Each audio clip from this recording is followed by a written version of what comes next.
Good afternoon. Good afternoon, Sir Kaba. I'm Miram Shaheen, and today I will be presenting my lesson plan on inclusive and cooperative learning in early childhood.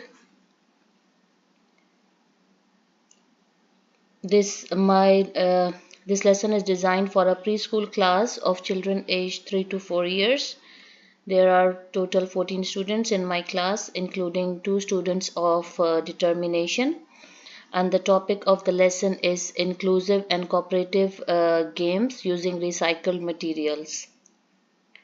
And the main aim is to ensure that all children are able to participate and learn through play in an inclusive environment. So, the lesson context is in my classroom, children have different developmental needs, especially in communication and attention.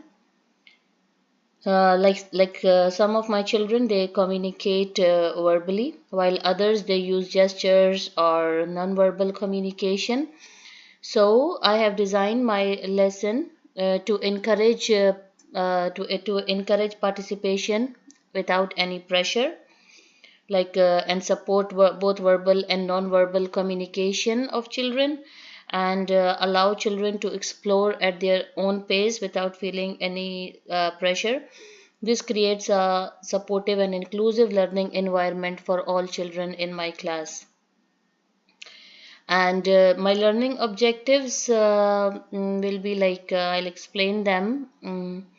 The first objective is that children will participate in cooperative group play, which mainly supports their social emotional development as they learn to interact and engage with others. The second objective is that children will place 4 to 5 recycled materials on a cardboard collage.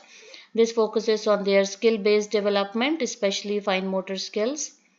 And my third objective is that children will observe the environment using recycled binoculars. This will support their cognitive development as they use observation and their thinking skills. And number four objective is that children will communicate their observation using words, gestures, or pointing. This supports their social, emotional, and communication development. So overall, these all objectives they will support children's holistic development. So now the learner analysis in my classroom. Children have different needs. For example, one child in my class uses non-verbal communication due to autism. One child has echolalia, the child is repeating whatever we say to her. And some children have short attention spans, and some children they find it difficult to share and take turns. So it is important to provide flexible and inclusive activities where children can participate according to their ability without any pressure. So the theoretical foundations that I have used is number one, inclusive education. It is supported by Florine and Black Hawkins. They explain that all children should have equal opportunities to participate and feel included. And cooperative learning, which is based on Gillies, highlights the importance of teamwork, sharing, and interaction among children. And play based learning, supported by Burke, shows that children learn best through play, exploration, and hands on experiences. And the use of recycled materials is inspired by Daly and Vologlowski, who explained that open ended materials encourage creativity and imagination. Finally, this lesson follows the Universal Design for Learning UDL framework by CAST, which ensures that all children can engage and express themselves in different ways. So, my first activity is recycling collage. The purpose of this activity is to develop fine motor skills, creativity, and environmental awareness. Children are provided with different recycled materials such as bottle caps, fabric, leaves, and cardboard.